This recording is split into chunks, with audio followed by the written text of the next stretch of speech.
Nous allons commencer notre rencontre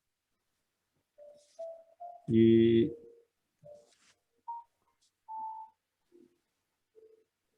nous prenons ces moments pour inviter la sérénité, la paix, que nous puissions ouvrir notre perception, inviter chez nous ces êtres de lumière, d'amour, parcourent l'univers, qui marchent en silence sur cette planète et qui cherchent ceux et celles qui veulent découvrir la vraie vie, qui veulent ouvrir sa perception à l'amour, à la vérité. Nous vous invitons chez nous. Soyez avec nous, avec chacun de nous. Aidez-nous à trouver, à vraiment trouver cette possibilité de découvrir la vraie vie. Nous vous remercions de votre amour, de votre patience, de votre tendresse envers nous. Nous vous remercions aussi, Seigneur, la possibilité de cette nouvelle journée. Aide-nous à vivre ces moments en amour. Aide-nous à profiter de l'inspiration, de l'intuition, de ces présences d'amour qui te représentent auprès de chacun de nous. Et que nous puissions, Seigneur, trouver la vérité, comprendre qui nous sommes, qu'est-ce qu'on fait sur cette planète, qu'est-ce qui vous attendez de chacun de nous. Aidez-nous à retrouver le chemin de notre vraie maison. Nous vous remercions de votre amour. Nous vous invitons à rester avec nous et que nous puissions tous et toutes en profiter vraiment de ces moments de réflexion et d'amour. Merci Seigneur. Merci beaucoup.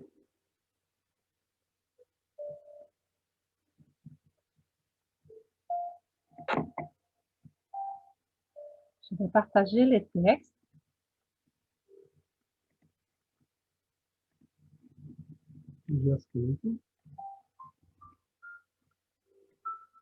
Aujourd'hui, on va lire un texte de Léon Denis, La vie morale. On peut se partager. Christophe, vous voulez commencer, Christophe? Ton micro. Mon micro, excusez-moi, je fermais le micro de Je tout le m'en monde. vais fermer pour éviter les bruits. Oui, d'accord. OK, je pense que là, c'est bon. Hein. Oui. Très bien. Donc, la vie morale. Tout être humain porte, gravé en lui, dans sa conscience, dans sa raison, les rudiments de la loi morale. Cette loi reçoit dans ce monde même un commencement de sanction. Une bonne action procure à son auteur une satisfaction intime, une sorte de dilatation, d'épanouissement de l'âme. Nos fautes, par contre, amènent souvent à leur suite amertume et regret. Cependant, cette sanction, si variable suivant les individus, est trop vague, trop insuffisante au point de vue de l'absolue justice. C'est pourquoi les religions ont placé dans la vie future, dans les peines et les récompenses, qu'elles nous réservent la sanction capitale de nos actes. Or, leurs données manquant de base positive sont mises en doute par le plus grand nombre. Après avoir exercé une influence sérieuse sur les sociétés du Moyen-Âge, elles ne suffisent plus désormais à écarter l'homme des voies de la sensualité. Avant le drame du Golgotha, Jésus avait annoncé aux hommes un autre consolateur, l'Esprit de vérité, qui devait rétablir et compléter son enseignement. Cet Esprit de vérité est venu et a parlé à la terre. Partout, il a fait entendre sa voix. 18 siècles après la mort du Christ, la liberté de parole et de pensée s'étant répandue sur le monde, la science ayant sondé les cieux, l'intelligence humaine s'étant développée, l'heure a été jugée favorable. Les esprits sont venus en foule enseigner à leurs frères de la terre la loi du progrès infini et réaliser la promesse de Jésus en rétablissant sa doctrine, en commentant ses paroles. Le spiritisme nous donne la clé de l'Évangile. Il en explique le sens obscur ou caché. Il nous apporte la morale supérieure, la morale définitive, dont la grandeur et la beauté révèlent l'origine surhumaine. Merci, Christophe. Est-ce que Sébastien pourrait continuer?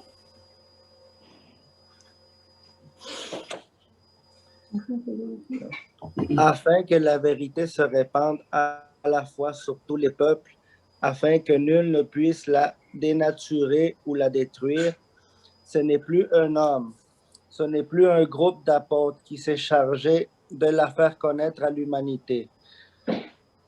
Les voix des esprits la proclament sur tous les points du monde civilisé. Et grâce à ce caractère universel et permanent, cette révélation défie toutes les hostilités, toutes les inquisitions. On peut supprimer l'enseignement d'un homme, falsifier, annihiler ses œuvres, mais qui peut atteindre et repousser les habitants de l'espace?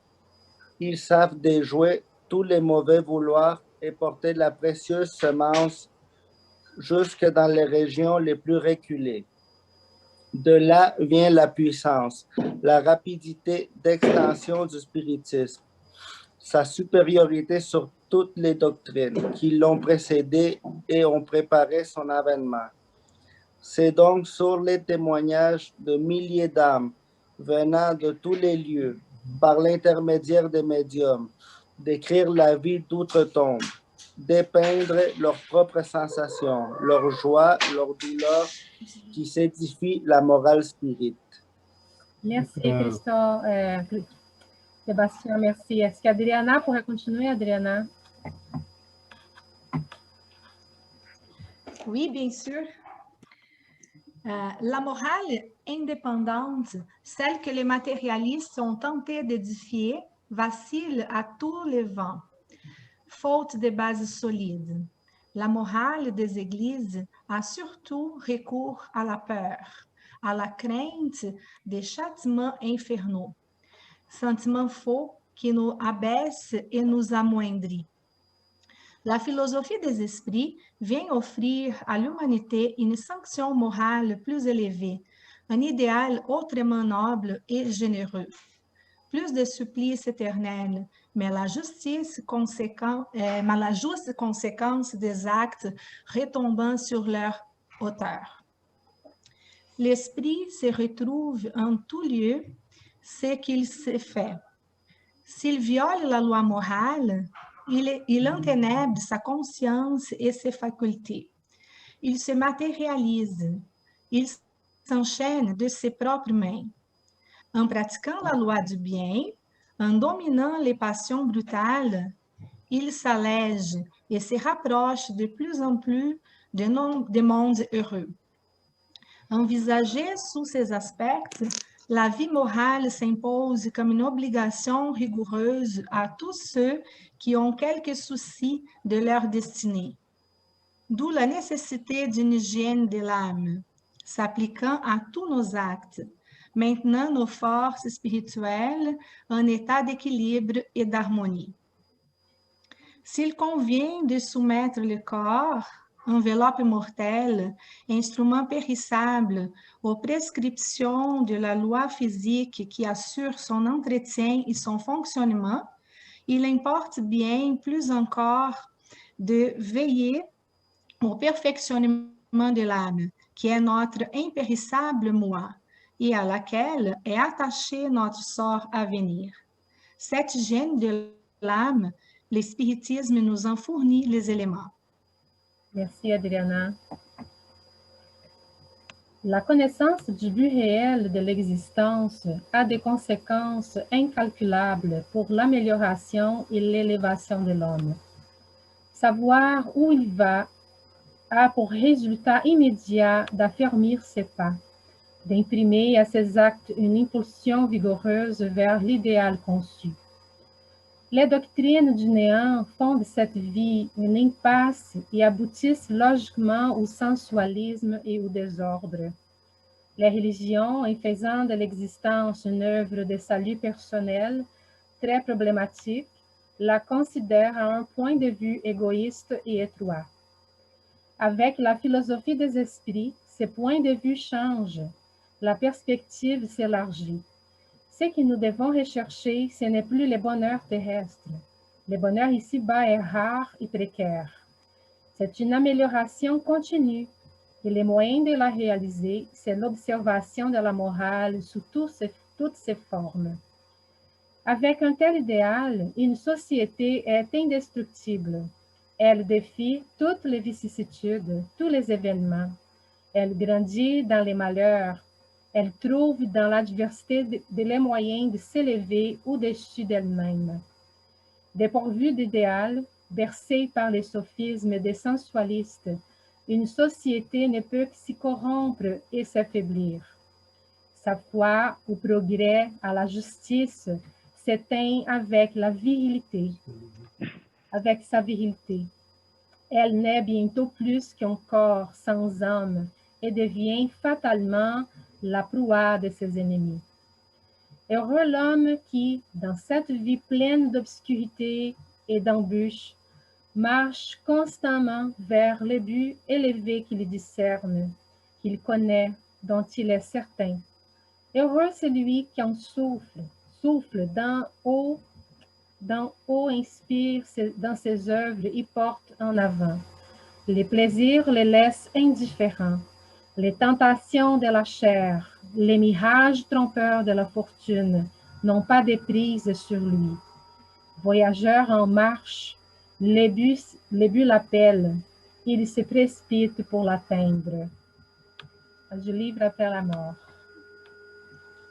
Excellent, merci à tous et à toutes qui nous ont lu les textes.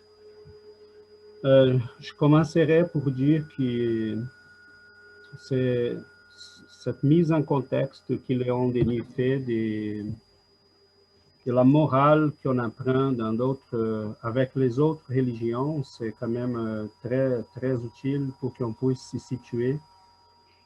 Parce qu'il y a une différence certainement entre ce que nous apprenons avec le spiritisme et ce qu'on a déjà appris avec les autres religions. C'était toujours basé sur la peur. On devait faire cela pour ne pas aller en enfer. On devrait suivre les consignes sans questionner. On devrait obéir sans savoir pourquoi.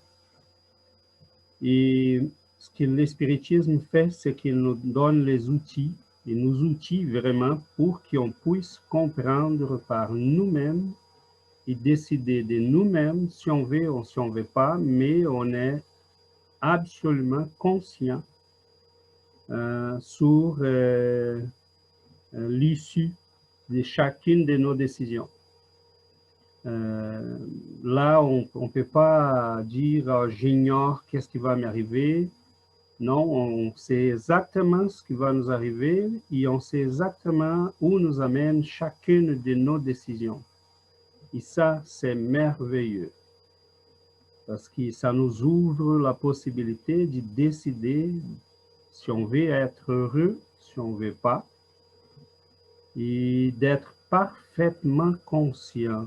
Ça, je trouve, c'est un niveau de maturité qui, je pense, on ne peut pas dire que toute l'humanité est prête pour ça. Il y a des gens, à mon avis, qui ont besoin d'être guidés, qui se sentent en sécurité si les prêtres vont lui dire « fais cela, fais ça, fais ceci ». Et la personne va être contente, mais nous, je pense, et plusieurs autres, on se pose la question, pourquoi je dois faire ça? Pourquoi je dois aimer mon prochain? Pourquoi je dois être généreux? Pourquoi je dois être humble? Et c'est poser ces questions-là, bon, je pense que finalement, avec le spiritisme, on a les réponses. Et c'est un niveau de compréhension morale qui dépasse largement ce qu'on a déjà vécu par le passé. Les textes en soi, il y a beaucoup il ouvre plusieurs portes qu'on peut en discuter, mais je lance là comme première intervention ces mots pour qu'on puisse commencer nos réflexions. Donc là, je vous ouvre la parole pour qu'on puisse tous et toutes faire la lumière sur ces textes-là. Je vais me lancer. Oui. En fait, j'ai beaucoup aimé les textes quand il dit la philosophie des esprits vient nous offrir à l'humanité une ascension morale plus élevée, c'est-à-dire la juste conséquence des actes retombant sur leur auteur, c'est-à-dire que le spiritisme, dans ce sens, il vient nous montrer la responsabilité, hein, être responsable de nos actes, la responsabilité morale. J'aime beaucoup ça parce que c'est sûr que, tu sais, quand je vois un petit peu, c'est pas une critique, mais quand je vois un petit peu le catholicisme qui dit, OK, tu fais quelque chose de mauvais, mais si tu vas, si tu te confesses, puis là, tu demandes pardon, toutes tes fautes sont effacées, tu sais. Donc là, on peut se dire, oh, ben, je peux faire ce que je veux. De toute façon, mes fautes, ils vont être pardonnées, puis je me dégage de toute responsabilité. Puis c'est une des choses qui manque le plus à notre société, à notre monde, prendre la responsabilité de nos actes. Hein? Et moi, je m'ai déjà retrouvée dans cette piège-là de dire, oh, j'ai réagi comme ça parce que j'ai mes traumatismes d'enfance. Mais ce n'est pas à cause de mes traumatismes. En fait, c'est moi qui n'ai pas de conscience, que je n'ai pas pris la vraie responsabilité sur mes actes. Hein? C'est plus facile tout le temps de mettre la faute sur des autres ou des circonstances. Donc, j'aime beaucoup cette partie de la philosophie espírite, le spiritisme. On prend responsabilité et là, on agit en conséquence.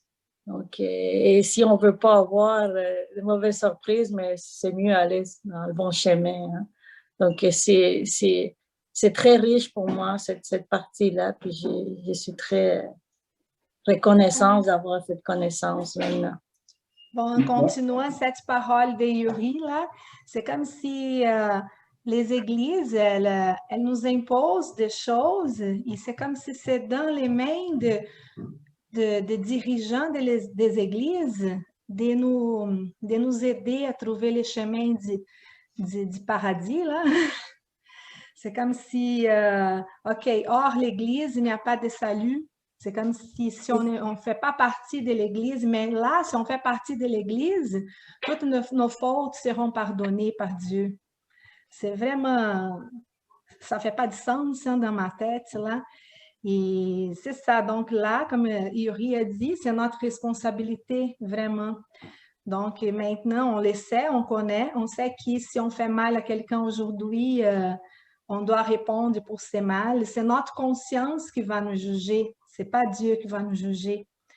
Et là, c'est le vrai libre arbitre, hein, parce qu'on peut décider si on veut vraiment suivre ce chemin ou l'autre chemin. Et là, c'est ça. Mais c'est vraiment important ça. Et l'espiritisme vient nous montrer que, par exemple, Les églises ne nous montrent pas vraiment certains défauts comme un défaut. Je ne sais pas si vous me suivez là. Par exemple, l'orgueil. Il y a des gens qui ne comprennent pas dans les églises, qui ne comprennent pas qu'être orgueilleux, comment on dit ça? C'est ça? Orgueilleux, ils ne voient pas comme un défaut, ça. C'est comme si ils sont fiers d'être orgueilleux, comprenez-vous? Et là, l'espiritisme vient nous montrer non, non, non, arrêtez là, c'est pas comme ça. Il y a certaines choses qui ne sont pas bonnes, qui vont vraiment nous faire tomber là dans les chemins, dans les mal. Merci, Adriana. Merci, Yuri.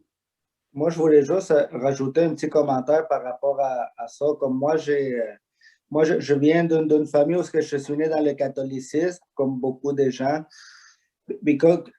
Avec la loi, avec la doctrine spirit, on comprend que nous, on est régi par les lois divines. Puis personne l'Église catholique nous dit, si tu fais ça, tu vas aller à l'enfer. Si tu fais ça, tu vas aller au paradis. Si tu fais bien, je vais te récompenser. Si tu fais mal, je vais te punir. Mais puis on vit avec cette pensée-là, mais personne ne te punit et personne te... Toi, tu subis les conséquences de tes propres actions. Mais on vit comme... C'est comme si on vit dans la menace de que si j'agis comme ça, je vais aller à l'enfer. Sous cette menace-là, mais je ne comprends pas moi-même qu'est-ce que je fais. Je fais juste suivre des ordres qu'on m'a donnés d'en haut. Ceux qui connaissent les lois divines, par exemple le catholicisme. Alors, on est comme dans la pleine ignorance. Jusqu'à qu'on comprend qu'on subit les conséquences de nos actes. On n'est pas puni ni récompensé. Je voulais juste... Ça, c'est avant de passer la parole à une autre personne, je voulais réagir. Vous venez de dire, les trois en fait, et surtout ce que Sébastien nous a soulevé, je pense que c'est extrêmement sérieux ça. On comprend qu'on est régi par des lois. Parfait, Sébastien, c'est de nous rappeler ça parce que c'est pas là, je comprends que, bon, si je laisse quelque chose s'échapper de mes mains, elle va tomber parce que c'est la loi de la gravité. C'est mon choix à la retenir, c'est mon choix à ouvrir la main. Donc, moralement, c'est la même chose. Ce sont des lois. Hein? Et Léon Denis nous dit, si on enfreint les lois de la nature, des dieux, on enténèbre notre conscience. Donc, on vient souiller notre conscience. Et là, on doit répondre de ça. C'est la personne qui va venir, hein, c'est exactement ce que Sébastien disait. Personne ne va venir nous dire, tu as fait telle chose, maintenant tu vas subir. À partir au moment même qu'on les fait, on commence déjà à subir les effets. Et au moment même qu'on commence à agir dans les biens, dans l'amour, dans la charité, dans l'effort d'être meilleur, de devenir quelqu'un de mieux, on commence immédiatement aussi à amasser à recueillir les fruits de cette action. Hein. Donc, c'est merveilleux parce que c'est vraiment une morale de l'autonomie, disons comme ça.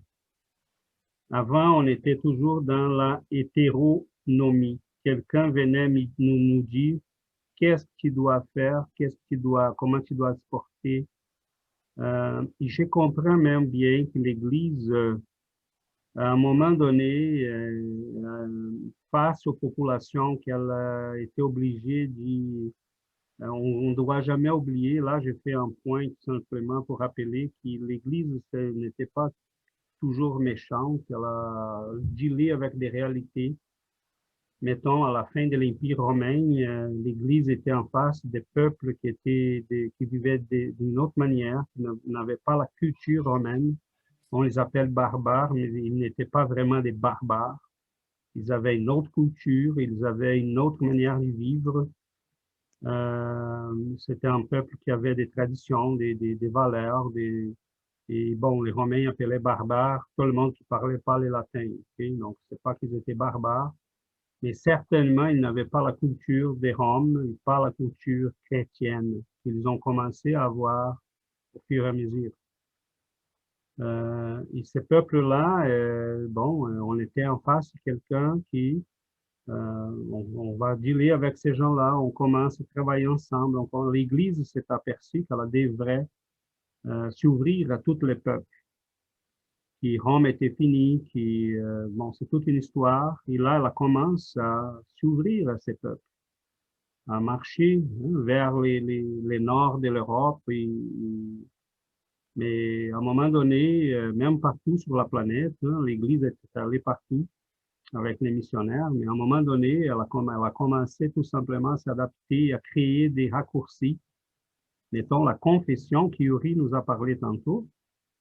La confession est quelque chose qui au début, elle était très sérieuse. On était pardonné parce qu'on allait devant tout le monde et on se confessait devant la communauté en pleurant vraiment et en disant, je regrette tous les malheurs que j'ai créés, je regrette toute la douleur que j'ai produite. Je suis un homme nouveau, un nouveau homme à partir d'aujourd'hui, un nouvel homme à partir d'aujourd'hui. Et on faisait ça des publics, mais spontanément. Personne ne nous obligeait. Mais à un moment donné, il y avait des gens, des pouvoirs, il y avait des gens connus, l'Église a commencé à adapter les choses. Bon, vous pouvez venir parler au curé. Et doucement, on a commencé à institutionnaliser quelque chose qui là est devenu ce qu'Yuri nous a dit. Là, tu as fait n'importe quoi, tu vas te confesser, on va te blanchir et c'est fini. Et l'espiritisme vient nous dire que non, c'est pas comme ça. Personne ne va nous blanchir. C'est à nous de régler notre vie. C'est à nous de décider de nos responsabilités. Et ça, c'est merveilleux, mais c'est aussi pour des gens qui sont des adultes. Parce que les enfants spirituels en ont besoin de quelqu'un pour leur guider. Et l'Église s'est aperçue de ça. On ne va pas tout expliquer, on va dire faites cela et ça suffit. Mais bon, il y a beaucoup de monde qui ne, ça suffit pas. On a besoin des explications et d'une compréhension de la chose.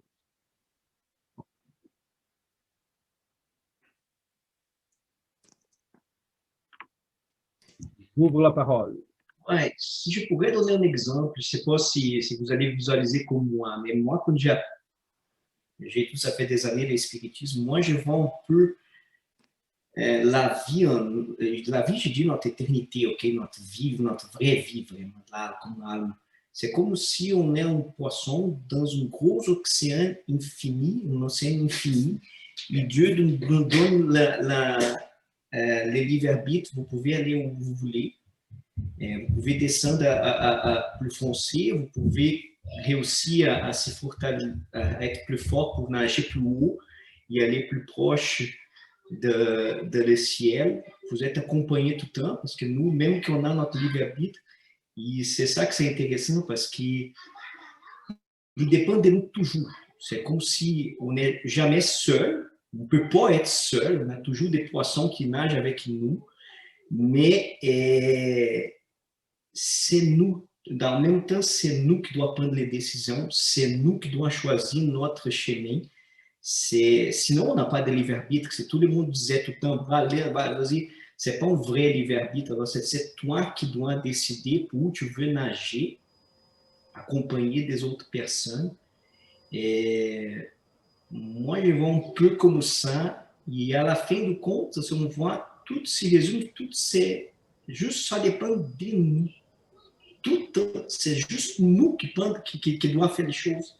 Alors, c'est facile de mettre la faute des autres personnes là, parce que les poissons à côté étaient là et ils disaient que là, il y avait une nourriture.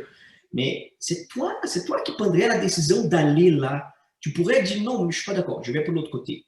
Mais c'est toi qui as décidé de nager avec l'autre poisson et là, tu as fait des bêtises ou tu fais quelque chose. Mais si on revient à la fin du compte, c'est toi, c'est juste toi. C'est juste nous qui devons vraiment décider qu'est-ce qu'on fait et voilà. Je ne sais pas si vous avez compris un peu comment fonctionne. Oh oui, oui, oui, tout à fait. Merci, Fabio. Christophe, tu l'as dit. Je trouve ça merveilleux, c'est vrai. J'ai pas beaucoup à rajouter avec ce que vient de dire Fabio là aussi. Ce que moi je trouve aussi merveilleux, que malgré si nous prenons la même direction que ceux qui ont pris entre guillemets une nouvelle, enfin une mauvaise direction, ben je pense quelque part où je récupère de cette doctrine spirit aussi qu'il y a quand même un énorme amour, que quelque part, il n'y a quand même pas un jugement dans ce sens-là, et qu'il y a l'amour qui comprend aussi que quelque part, peut-être, pour une quelconque raison, nous avions aspiré à cette expérience-là et que, au travers de cette expérience-là, nous sommes, au travers de ces lois et au travers de l'aide que nous recevons, quand même soutenus à nous en sortir à nouveau plus grand, de façon à ce que la prochaine fois, nous ne faisions peut-être plus ce choix-là ou que même nous pouvions fonctionner en tant que modèle pour les autres et donc plutôt les aider à ne pas faire ces trépas-là. Voilà, moi je trouve ça merveilleux aussi dans la doctrine spirit, que voilà, j'apprécie beaucoup, parce que le contraire de cette peur, c'est l'amour d'après moi, voilà. Et puis donc dans toutes ces lois-là, il y a quand même l'amour derrière tout cela, qui responsabilise et qui en même temps soutient. Ça, je trouve ça merveilleux. Alors, de cette manière-là, il y a bien plus facile d'être responsable de soi-même aussi, il me semble personnellement. Donc voilà, j'aime beaucoup. Je suis très reconnaissant pour ça aussi. Voilà. Quelqu'un Richard? Oui, moi, je me souviens, si je me souviens bien, j'avais lu dans l'Évangile à un moment donné que le Christ nous disait de ne pas se fier seulement à sa parole, mais de la méditer. Et c'est parce que, écoute, on a vu à travers les siècles ce que des gens ont fait avec la parole au nom de Dieu. On a fait ci, on a fait ça, puis c'est tout. L'islam fait ça aujourd'hui aussi, mais l'islam, certains radicaux, là. Puis aujourd'hui, on a comme un retour du balancier. Si on a juste à regarder avec la guerre de 100 ans, l'Église catholique, elle n'était pas pure. Moi, je suis catholique, je le suis toujours. J'ai eu la chance d'avoir un prêtre qui nous enseignait là, sur les esprits, sur la réincarnation, sur les pensées claires, positives, tout ça. On a même un centre avec une ferme qui est justement tout proche de Sherbrooke. Là. Puis on y va de temps en temps. Puis une chose qu'on a appris, c'est que, je ne sais pas si vous avez déjà entendu parler du curé d'Ars. Oui, oui. Bon, le curé d'Ars, un jour, il y a quelqu'un qui, parce que c'était un grand prédicateur en plus de ça, il y a eu une personne qui voulait absolument lui parler après qu'il l'ait entendu prêcher. Puis le bon curé d'Ars, comme il l'appelait tout le temps, il était le voir. Puis le gars, il dit qu'est-ce que je peux faire pour vous? Mais il dit je voudrais le convertir, je voudrais devenir catholique. Mais il dit vous êtes dans quoi? Bien, il dit je suis protestant. Puis le bon curé d'Ars, il l'a regardé, il dit écoutez, il dit cherchez Dieu dans votre propre religion. Si vous ne le trouvez pas, ça va nous faire plaisir de vous prendre parmi nous. Puis je pense que c'est ça qu'il faut qu'on fasse. L'Église catholique, ceux qui nous ont enseigné des choses dans le temps, n'en savaient pas plus que nous dans le temps. Donc, on faisait avec ce qu'eux avaient. OK? Mais si on s'était assis... Écoutez, il y a un temps, on n'avait même pas le droit de lire la Bible. Je ne sais pas si vous avez déjà lu quelque part, mais on n'avait pas le droit de lire la Bible. OK? Parce qu'ils voulaient nous tenir quelque part dans l'ignorance en même temps.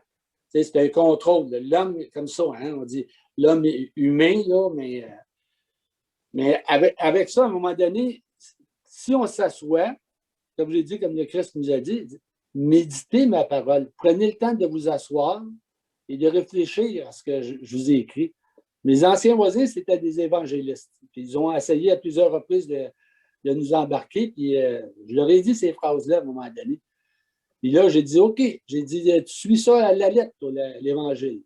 Donc, je lui ai dit, si aujourd'hui, tu t'en vas te réveiller, puis que tu vois une belle femme, tu la regardes, est-ce que ça veut dire pour autant que tu as péché parce que tu l'as trouvée belle ou ce que dans ton esprit, tu avais l'intention d'aller coucher avec elle, de la déshabiller de tes yeux.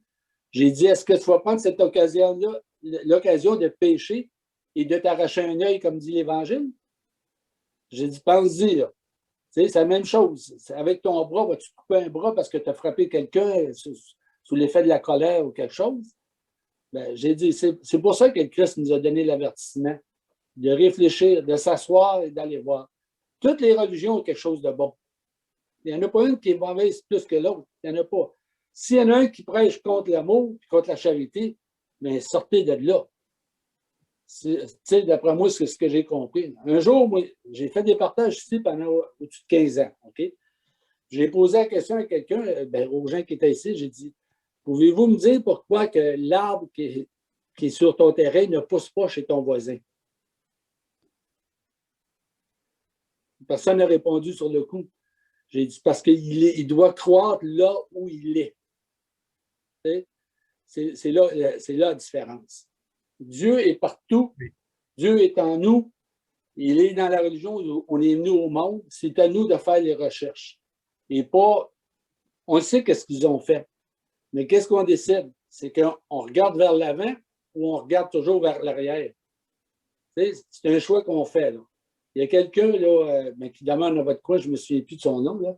Il avait dit un jour, il dit, savez-vous pourquoi? Il dit, on a un petit miroir dans notre auto, on a un grand pare-brise. Parce que c'est plus important de voir où on s'en va que de regarder d'où on vient. C'est parce que si on regarde le miroir, plus on avance, puis plus le chemin se rétrécit. Donc, on doit se focusser, c'est du terme anglais, là, mais c'est ce qu'on doit faire maintenant, puis aller de l'avant. Le restant, comme j'ai dit, je suis toujours dans l'Église catholique. Il y a eu du bon, il y a eu du mauvais, mais ce qui est important, c'est ce que moi, je veux faire ici aujourd'hui. En fait, Richard, oui, parfait. Je pense que tout à fait, c'est parfait.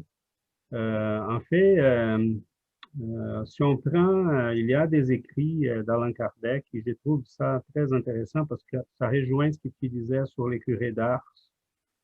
Ça rejoint vraiment lettre par lettre. Parce qu'à un moment donné, Allan Kardec a reçu il écrivait à chaque mois la revue Spirit. Et ça a été comme, la revue Spirit était comme un moyen de communication. Bon, à l'époque, on n'avait pas de téléphone, on n'avait rien de ça. Il recevait beaucoup de lettres. Et parmi ces lettres-là, il recevait des lettres des catholiques, des maçons, de plusieurs types de gens. Et à un moment donné, il y a écrit dans la revue Spirit, écoutez, vous n'avez pas besoin de devenir spirit. Lisez le spiritisme, étudiez le spiritisme et ça va vous rendre, vous allez finalement comprendre votre religion. Parce qu'en fait, une religion comme le catholicisme, comme je disais tantôt, elle est à la base, elle vient de ce qui nous ont laissé les apôtres, ceux qui ont vécu avec le Christ. Et elle est parfaite. Malheureusement, comme Richard disait, nous, les hommes, on a fait dévier les choses selon nos intérêts, mais le message est là. Et si on les cherche, on va le trouver. Mais malheureusement, à force de dévier, on a perdu le contact avec la source. Et on a construit une morale hétéronome. Il faut toujours que quelqu'un me dise qu'est-ce qu'il faut faire. Comme si on faisait ce que Richard a dit, et si on méditait les paroles de Christ lui-même, ça serait super. On n'aurait pas besoin de quelqu'un pour nous dire ce qu'on fait est bon, ce qu'on fait c'est pas bon. Parce que le Christ était très simple. Aimer Dieu sur tout, au-dessus de tout, par-dessus tout, et aimer ton prochain comme à toi-même. Toute la loi est là. Si on médite ça chaque jour, on n'aura pas besoin de personne pour nous dire quoi faire. Mais là, ce qu'on voit, c'est malheureusement, on est dans un processus historique, pas malheureusement, parce que c'est comme ça qu'on grandit. Mais Allan Kardec disait, le spiritisme nous aide, il disait à ces gens-là, Le spiritisme va t'aider à comprendre ta religion et à la vivre d'une manière vraiment vraie. Et parce qu'il n'a jamais prétendu, il n'a jamais voulu bâtir une religion. Et ça, je trouve spécial parce que le spiritisme s'y propage comme ça. Ce sont des petits groupes comme nous, des gens matures, qui veulent chercher, qui veulent comprendre les choses et qui sont partout sur la planète. Et Richard nous a dit quelque chose de très intéressant. Un curé, un prêtre, qu'ils apprenaient la réincarnation, l'immortalité de l'âme, mais il y en a plein au Brésil, il y en a plein un peu partout, parce que la vérité, c'est la vérité. Hein? Ce qu'on a là, c'est la vérité, ou quelqu'un va nous montrer qu'il ne l'est pas, et on va le changer, on va changer. Donc, le spiritisme, au moment qu'il nous apprend la réincarnation, et là, je comprends Jésus. Quand il dit bien heureux sont ceux qui souffrent, qui sont persécutés par son amour de la justice. Mais pourquoi ils sont bien heureux? Hein? Parce qu'ils sont déjà en train de payer, ils sont déjà en train de régler leur vie avec leur passé. Si je comprends la communication avec les esprits, mais là, je comprends qu'est-ce que Jésus faisait. Hein? Au moment qu'il expulsait les, entre guillemets, démons, et au moment qu'il parlait à Moïse et à Élie, c'est là la beauté, parce que le spiritisme, il ne veut pas prendre la place d'une religion quelconque. Il veut que les gens, en étudiant ça, puissent finalement comprendre pour de vrai leur religion. Mais c'est sûr que nous, les esprits, à un moment donné, bon, on va chercher un ambiance dans lequel on puisse partager ses connaissances. C'est là qu'on a commencé les centres spirites, on a commencé à faire nos cultes, nos études. On a commencé pareil parce qu'à un moment donné, ce ne sont pas toutes les curés qui sont ouverts à ça. Ce ne sont pas toutes les personnes qui sont ouvertes à ça. Il y a des gens qui vont nous regarder et dire non, non, non, ça vient du démon. Hein, les esprits, non, non, non, mais là, on dit, mais à qui Jésus parlait quand il parlait à Moïse? Il était mort, ça faisait 1500 ans. Il parlait en esprit. C'est qui l'expulsait quand il expulsait les démons? Il y avait quelque chose là. Donc, mais il y a des gens qui ont compris ça, il y a d'autres qui n'ont pas compris. Mais en revenant sur la question morale, là, on a vraiment un pas en avant. Okay? Et on ne peut pas réécrire l'histoire. Et on ne peut pas remettre l'Église ou toutes les églises sur les pieds de comprendre ça. Il y a des gens dans le catholicisme qui ont compris ça, il y a des gens qui n'ont pas compris encore cette morale autonome. Nous sommes responsables de nous-mêmes. Nous sommes responsables de nos destins. Nous sommes responsables de nos actes. Et personne n'a besoin de venir nous dire qu'on a fait bien, on a fait mal. La loi de Dieu est dans notre conscience. Éveiller cette conscience, être responsable, faire ce que Richard a dit, méditer ce qui a été dit, comprendre ce qui a été dit, hein? Vraiment méditer ces paroles-là. Là, je pense qu'on sera dans les bons chemins. Peu importe si on est dans le catholicisme, si on est dans le spiritisme, dans le protestantisme, dans le bouddhisme, tant qu'on vraiment médite, hein, ces mots-là. Est-ce que César, Messier Dumoulin, Vera, Cristiano, Nilton, voulez-vous, vous n'avez pas nous donner vos mots? On ouvre pour vous. Oui, moi, je peux faire une collaboration. Moi, je trouve la question sur les morales, pour moi, comme ce que je regarde la morale, je comprends qu'on vit avec des lois, relation-réaction, des autres lois qui sont les planètes. Et toujours, nous sommes en train de nous directionner dans notre évolution de notre conscience. C'est ça que je trouve que qu'il y a l'expérience d'être ici dans les planètes, dans la dimension qu'on habite maintenant. Il y a une raison pour nous être ici, parce que je comprends que tout ce qui se passe dans les planètes se passe sous cette loi, en conscience beaucoup élevée de notre Créateur, qui est le Créateur de pas seulement ces planètes, mais tout ce qui existe, de toute la végétation, des animaux. Et pour quelque raison, on était dans notre expérience de vie ici, qui c'est pas une expérience de vie de cette vie-là seulement. C'est comme des expériences d'être dans les planètes pour tous les temps. C'est comme notre conscience était un part brute qui habitait dans un corps qui était relationné avec ses consciences.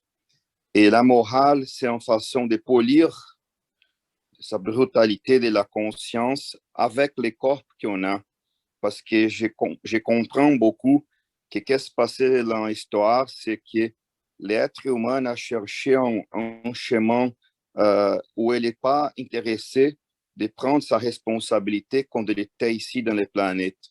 C'est pour ça qu'il a déposé la responsabilité comme un contrat avec les institutions religieuses. Et il a déposé sa responsabilité avec un autre être humain, avec ses mêmes fautes, avec ses mêmes brutalités que lui-même. Donc, avec seulement une position de travail différente, qui c'est utilisé de ces positions de travail pour faire des contrats, dire qu'il va se libérer de tous les problèmes. Ça, c'est un chemin vite et pas vrai de l'évolution, parce que c'est comme tu déposites ta force qui existe en toi, parce que tu es créé par Dieu, que Dieu c'est dedans de toi, tu déposites ça qui vient de toi-même dans un autre être humain. C'est comme si tu donnais la chose beaucoup plus jolie que la vie t'a donnée, qui c'est devenu ton propre créateur. Et grandir toi-même, avoir la chance d'expandir la conscience. Donc, c'est ça, je pense, qui s'est passé beaucoup. Et avec les vies après vie, nous sommes rendus dans une société qui se pose beaucoup de questions de comment est-ce qu'on se libère de ça. Et là vient la morale, l'étude. Donc, pour le spiritisme, j'ai toujours le compris comme une extension des études de la Bible, au jeu du catholicisme quand même, mais vraiment des études de Jésus qui nous laissait les chemins. Et avant lui, il n'existait pas les religions comme le catholicisme. Après ça, c'est l'être humain qui a compris la façon d'utiliser ça pour continuer intéresser et imposer un contrôle sur les autres qui étaient brutes, qui n'étaient pas encore polis. Mais la seule façon de polir la brutalité, c'est avec les études, avec la compréhension et la morale. Ça, c'est une façon que j'imagine qui nous libère de parties de nous qui se tombent et on commence à entrer beaucoup plus de sa compréhension de conscience divine. Et quand elle commence à s'expandir dedans, c'est ça qui commence à devenir notre expansion. Parce que les temples n'existent pas. Les temples de la vie, c'est les temples d'univers. À quelques moments, nous, dans les chemins d'étudier, de comprendre, de s'améliorer, vont petit à petit laisser cette brutalité à un moment que notre conscience va grandir. Et les moments que l'on grandit comme ça, nous serons à côté des esprits qui sont les esprits-là qui savent nous guider et nous conduire pour ce chemin-là. C'est ça qui j'entends beaucoup il y a toujours, pour moi, je regarde ça, les tests comme ça, pour moi, je résume dans la rétraction et expansion de la vie, de la conscience humaine. Donc, et j'imagine que les études qui nous fait réfléchir, parce que c'est quand on fait nous réfléchir, on passe un processus de nous liberté de notre cerveau brut. et on dépose notre énergie dans notre cerveau frontal, qui c'est ça qui nous communique corps avec notre corps spirituel en même temps. C'est comme ça qu'on commence à créer un peu d'expansion. C'est ça que je comprends et oui. Excellent, César. Bravo. Bravo. Moi, je voulais juste donner une contribution. Comme les textes disent, et comme plusieurs aussi ont dit, le spiritisme est venu en 1857 parce que avant ça, l'humanité n'était pas prête. Il fallait la maturité de l'humanité pour qu'on puisse commencer à mettre en pratique les leçons du Christ. Le Christ est venu il y a 2000 ans, il a tout expliqué, mais il expliquait toujours dans les paraboles. Les paraboles, et les gens comprenaient la situation toujours par ces histoires. Mais l'espiritisme est venu pour expliquer tout ce que le Christ nous a voulu nous montrer, nous apprendre. Là, quand il nous a raconté la parabole des semences, il lance les semences, mais la semence, elle peut tomber dans une terre qui est encore sèche ou dans une terre qui est déjà prête. Et dans notre humanité, il y a des gens qui sont déjà prêts à accepter et à recevoir les semences, d'autres ne sont pas encore prêts. Donc, c'est les rencontres qu'on fait comme ça, et quand on parle du spiritisme, c'est pour expliquer les chemins. Qu'est-ce qu'on doit faire avec toutes les bénédictions que nous avons dans notre vie? Nous avons, Dieu nous donne tellement, mais qu'est-ce qu'on fait avec? Donc, c'est ça, l'espiritisme, il vient nous expliquer qu'est-ce qu'on doit faire pour grandir, pour s'améliorer. Et nous avons tout ça en nous. C'est juste de les découvrir, d'aller chercher en nous la richesse que nous avons, parce que nous avons Dieu en nous. Donc, l'espiritisme nous montre les chemins, mais nous pouvons toujours choisir, hein, c'est notre liberté. Mais quand on s'y rend compte que nous avons toute une richesse devant nous, on va pouvoir vivre avec ces enseignements. Mais une chose que Giovanna parle des semences et des terrains, et comme dans cette parabole-là, mais une chose qui est belle, qui rejoint un peu ce que César disait, c'est que ce qui est brut aujourd'hui, il n'aura pas toujours cette brutalité-là, cette ignorance, le spiritisme nous montre que vie après vie, on va polir la pierre. Hein? Donc, c'est ça qui est beau, parce que là, ça nous donne aussi l'indulgence envers nos frères et nos sœurs. Ceux qui n'ont pas compris, ils vont le comprendre un jour. Ceux qui ne sont pas prêts aujourd'hui, un jour, ils vont l'être. Et ça, c'est beau parce qu'on ne juge plus. On ne va pas dire à cette personne, tu vas en enfer. Non, mon ami, tu vas apprendre, des fois avec la souffrance. Et c'est dommage parce que tu pourrais raccourcir ça par ta volonté, par ton désir. Tu pourrais être plus heureux plus rapidement, mais là, je pense à ce que Cristiano disait, il y a beaucoup d'amour, Christophe, il y a beaucoup d'amour, mais on confond l'amour, on mélange l'amour de nous-mêmes. On pense que l'amour, c'est donne-moi ce que je veux, donne-moi ce qui est à moi. Et là, on ne comprend pas que c'est exactement le contraire. Polir, c'est ça, c'est passer du moi au nous. C'est sortir de notre ego, de notre égoïsme vers l'autre. Mais ça, c'est un chemin, ça passe par vivre, comprendre. Ça passe par la souffrance des fois. Hein? Il faut vivre. Mais à un moment donné, comme Giovanna disait, quand on comprend qu'il y a cette beauté-là, cette richesse, c'est dans nous, on commence à se poser des questions, mais pourquoi je dois souffrir? Je peux raccourcir ça, je peux éviter ça.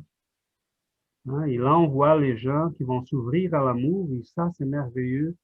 Richard nous a parlé de curé d'Ars, mais on peut parler de Saint Vincent, on peut parler de Louise de Marillac, on peut parler de Sainte Thérèse, on peut parler de tous ces gens-là qui sont vraiment sont ouverts à l'amour parce qu'ils ont finalement compris qu'ils n'avaient pas vraiment un moi, hein, qui quand on s'y ouvre à l'amour et à l'univers, en fait, on est vraiment nous-mêmes.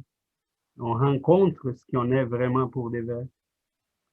Mais ça prend du temps parce qu'on a beaucoup d'illusions. On est comme des enfants qui vont jouer. Et on est en apprentissage. Mais ça, c'est un autre point que le spiritisme nous aide. Parce qu'il n'y en a pas de jugement. Hein? On n'a pas de jugement. Oui, si je me permets, c'est exactement de cet amour-là en fait que je voulais parler. Là, on parle en fait de l'amour inconditionnel. Et puis donc, on a l'habitude de nous, êtres humains, de parler de l'amour justement conditionnel. Et moi, je trouve ça merveilleux dans la doctrine spirit. J'ai entre autres rencontré cela aussi. Donc, c'est l'amour inconditionnel, malgré que nous faisons de faux pas et nous devons le réparer. Nous sommes quand même dans cet amour inconditionnel soutenus pour que nous puissions nous en sortir. Nous sommes quand même accompagnés. Il y a quand même un énorme amour inconditionnel d'autres êtres autour de nous dont nous ne nous rendons pas compte, mais qui nous ont devancés et qui nous soutiennent à nous en sortir. C'est merveilleux cet amour, voilà. Exactement. Et peut-être on apprend un peu ça, Christophe, en étant parent.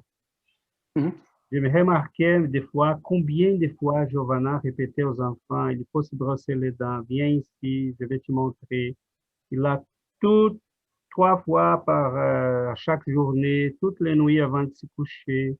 Et non, maman, non, il prenait là un petit tissu pour brosser les gencives. Et à chaque nuit, à chaque jour, il faut, tu vas à la toilette, il faut, il les baigne, à chaque jour. Donc, mais c'est la même patience, le même amour qui Dieu a envers nous. Hein, bon, mon fils, tu n'as pas appris, bon, tu vas, on y va, on continue, on va apprendre à un moment donné. Oui, c'est exactement ça. Merci beaucoup. Oui, c'est exactement ça. Je pense que, mis à part la doctrine spirit, ça montre aussi un peu, et ça, ce n'est que mon point de vue à moi aussi, hein, mais ça montre un peu aussi que l'amour inconditionnel ou l'amour de la femme ou de la maman, eh ben, je pense personnellement que l'homme a beaucoup à apprendre de la femme aussi, justement. Voilà. Ouais. Tout à fait. Ça le dit? Tout à fait, Christophe, tout à fait. C'est un amour qui, on voit, c'est vraiment presque inconditionnel. Parce que, les hommes ont moins de patience, je pense. Je pense que la femme et l'homme, à chacun son rôle. Il a chacun son rôle à jouer dans la famille et dans la vie. Et nous sommes, je pense, chacun une partie du tout. Mais en ce qui concerne l'évolution en règle générale, il me semble que les femmes devancent un bon point les hommes, il me semble. Donc, je pense que nous avons beaucoup à apprendre des femmes, nous les hommes. Mais ça, c'est très personnel. Voilà, ça n'a rien à voir avec la doctrine spirit. La maternité, ça, je pense que c'est une belle mission qui aide beaucoup l'esprit à développer ces aspects-là. Toujours pareil, si on veut la développer, si on cherche la vérité, si on veut avancer, si on a vraiment cette intention de grandir. Oui. Alors, c'est une merveilleuse occasion, oui, c'est vrai. Oui, tout à fait. Et c'est beau, hein? C'est très, très beau. Moi, je voudrais revenir un petit peu dans les sujets que Giovanna disait, là, du terrain fertile ou pas fertile. Bon, je vais raconter un petit peu une petite histoire là, à moi. Moi aussi, Richard, j'ai grandi dans l'Église catholique toute ma vie jusqu'à l'âge de 40 ans. Et donc, je connais bien l'Église, mais j'avais toujours des questions par rapport à certaines choses. Et c'est comme si les prêtres ne me répondaient pas vraiment ce que je voulais entendre. Et là, je sens comme si c'était peut-être mon terrain. Et quelquefois, je ne comprenais pas vraiment les choses que les prêtres disaient. Je ne sais pas si c'était mon terrain qui n'était pas fertile encore, mais la semence était là. Les semences étaient là, mais ça ne poussait pas. Donc, je ne sais pas, je me pose la question quelquefois si c'était mon terrain qui n'était pas fertile. Mais après, quand j'ai commencé à étudier l'espiritisme, que j'ai découvert l'espiritisme, j'ai commencé à étudier, c'est comme si ça, comme César a dit, ça a ouvert ma conscience. Et ça a répondu quelque chose qui les prêtres ne me répondaient plus, ne me répondaient pas, pas encore. Mais ça, c'est mon expérience. Hein. Je vois beaucoup de gens dans l'Église catholique qui ont déjà cette conscience ouverte. Là. Et là, j'ai commencé à étudier. Et c'était intéressant parce qu'un jour, je suis allée après que je suis arrivée ici au Québec, un jour, j'ai dit, je voulais voir une messe ici. Donc, je suis allée à l'église pour voir. Et là, j'étais tellement surprise parce que là, j'ai compris tout ce que les prêtres disaient. Je dis, waouh, mais c'est parce que moi, j'avais ouvert ma conscience. Et là, je comprenais tout. Je dis, mais c'est bon ça fait vraiment du sens. Donc, je pense que ce n'est pas la religion que c'est un problème, c'est la personne qui est là. Si elle n'a pas cette ouverture, si son terrain n'est pas vraiment fertile pour que la semence puisse pousser, hein? Mais c'était l'espiritisme qui m'a donné cette ouverture de conscience.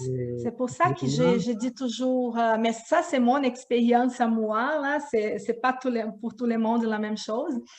Et maintenant, je vois toute la beauté de ces choses qui sont données aussi dans l'Église catholique, parce que j'ai compris après que les problèmes, c'était plus moi, c'était pas l'Église. Et c'est ça. Adriana, ça rejoint ce qu'Allan Kardec disait. C'est pas, si on étudie l'espiritisme, on comprend. J'ajouterai un commentaire à ce que tu viens de dire.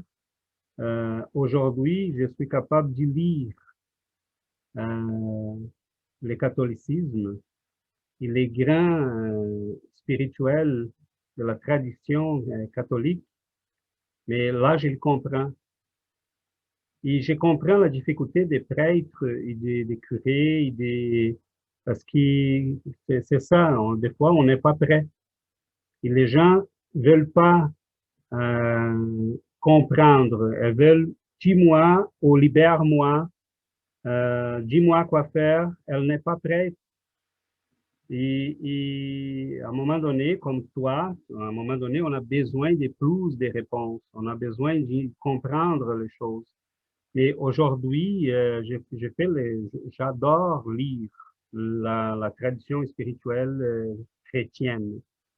Et non pas seulement l'occidental, mais l'oriental. Et tout est là. Tout est là, OK? Malheureusement, l'être humain s'est dévié beaucoup. On a créé des chemins qui n'avaient rien à voir avec cette spiritualité-là. Mais quand on lit Sainte Catherine de Sienne, quand on lit Sainte Thérèse d'Avila, quand on lit Saint Jean de la Croix, les prêtres, les anciens prêtres de l'Orient, de la tradition grecque, mais il y a des textes là qui sont pratiquement spirites, qui parlent des esprits, qui parlent de la pensée, qui parlent de... Mais je m'y mets dans la peau d'un catholique qui n'a jamais étudié ces choses-là que nous, on étudie. C'est difficile pour cette personne à comprendre de quoi parle-t-on là au juste. Et c'est ça qui est beau chez le spiritisme, parce que si la personne veut continuer d'être catholique, mais il va être un super catholique, parce qu'il va vraiment comprendre tout ce qu'elle a. Il n'y a pas besoin qu'on devienne spirit, ou qu'on se dit, mais si on a compris, on peut lire tous ces gens-là, on peut lire l'histoire et on va finalement comprendre. Mais on, on comprend qu'il y a des terrains qui ne sont pas prêts encore. Et bon, c'est mieux que peut-être avoir un curé, un pasteur qui va leur dire, faites cela, mon ami. Respectez ton prochain. Pourquoi? Parce que sinon, tu vas en faire. Et ça suffit pour cette personne-là. Oui, mais à un moment donné, il va se réveiller, il va dire, bon, j'ai besoin d'autres explications. Et là, il va chercher. Parce que, comme Richard disait, c'est un peu à nous aussi, de bouger, de chercher. Mais voilà, on a 1 minute pour un dernier commentaire et on finit 1 minute. On ne t'entend pas, Richard. Il faut ouvrir le micro. Ton micro. OK. OK. Dans la nature, là, si les grands maîtres, là, parce que moi aussi, si je regarderais ma bibliothèque, j'en ai sur l'hindouisme, le bouddhisme, le soufisme, sur les différents médiums, sur les messages d'outre-tombe, ça, on a lu. Ça aurait été difficile pour nous de ne pas lire parce que le prêtre en question s'appelait Laurent Gagnon, puis lui, il lisait énormément. Il lisait 1 livre par jour, ça vous donne une idée. Donc, ce que je voulais dire, c'est que dans la nature, il y a plusieurs espèces d'arbres et chacun croit selon sa nature. OK? Ce n'est pas une question juste si mon terrain est prêt ou pas. C'est qu'un saute-l'erreur va pousser plus vite qu'un sapin. OK?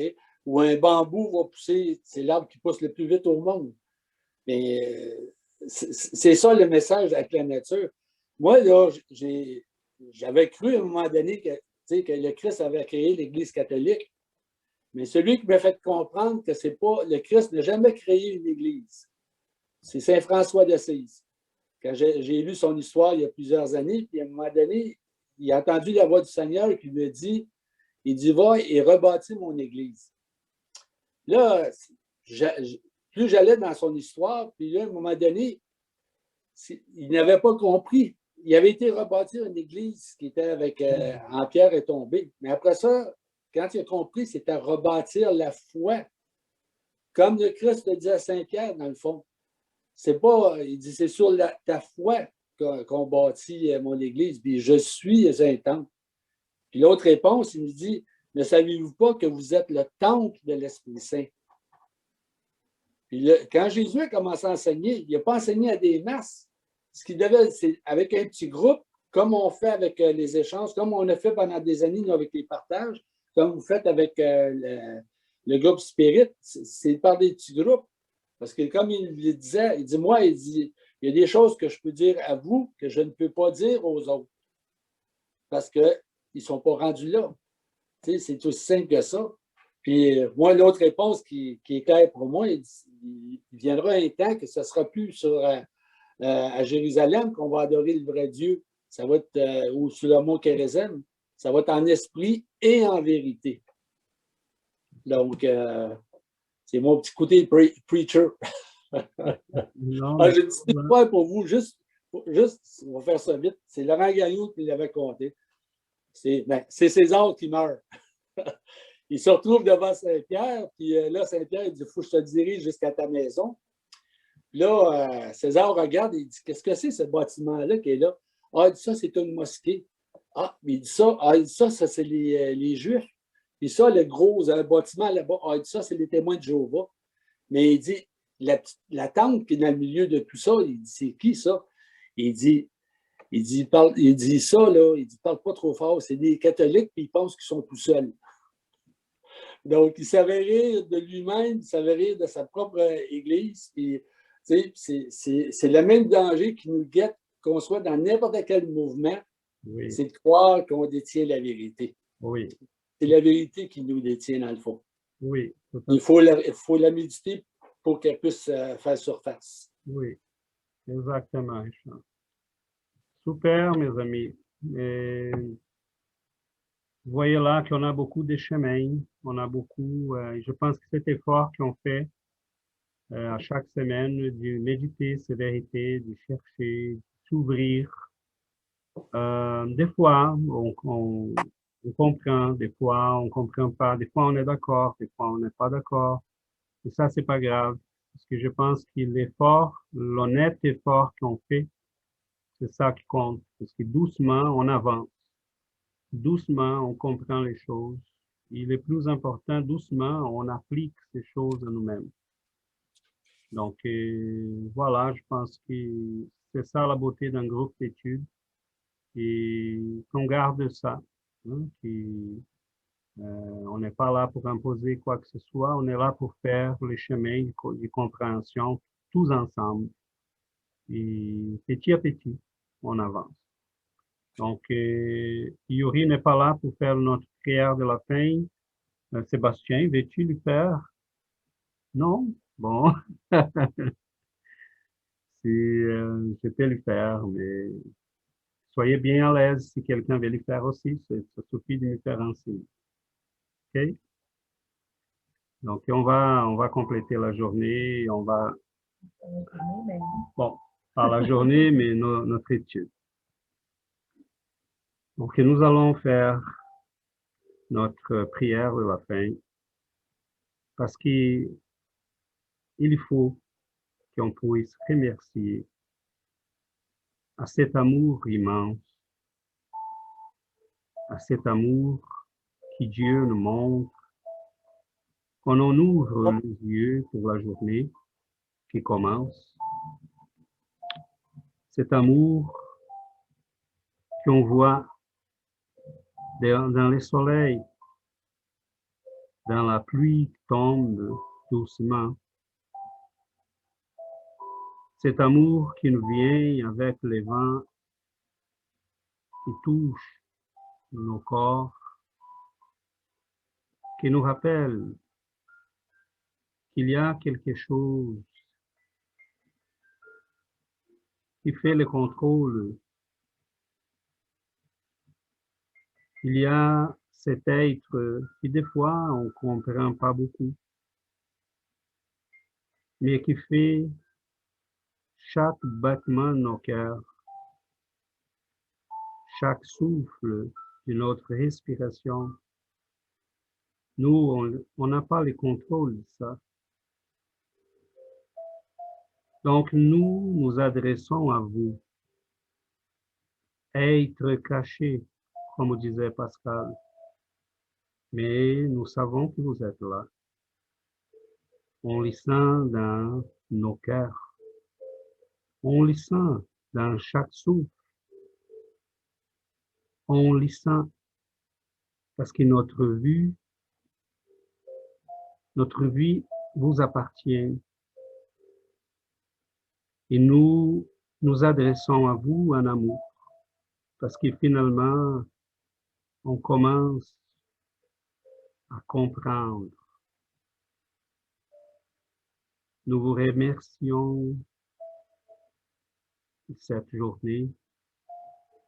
Nous vous remercions d'être en santé. Nous vous prions d'aider à nos êtres chers, à nos amis.